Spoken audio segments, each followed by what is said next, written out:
If cries and screams couldn't help save a life, residents of Kanyamkago in Migori County could have saved one of their own who drowned in River Nyaria while trying to rescue a student who had been overwhelmed by the water. Kuanzia jana saa 11 tulikuwa na vita kwa hii mtoni inaitwa Nyaria.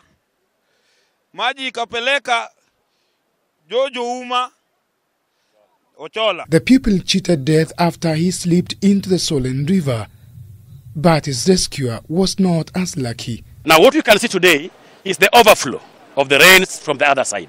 So you can never know at what point will the river will overflow. Sasa amepeleka watu karibu watu 4.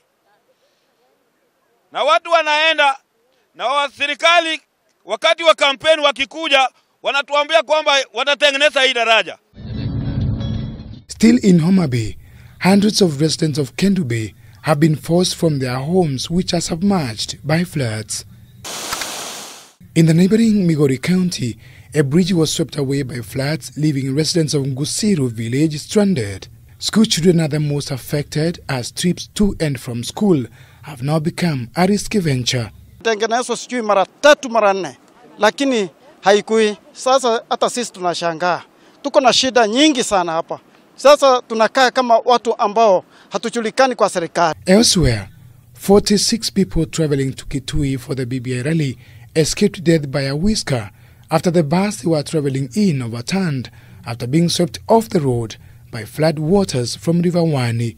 Meanwhile, a security meeting was today held in Narok as authorities seek to boost their capacity to respond to emergencies occasioned by regular flooding in the area. Ukiona kuna mvua na kuna dalili za mvua, usichunge kwa sababu unaweza jikuta katika hali ya hatari.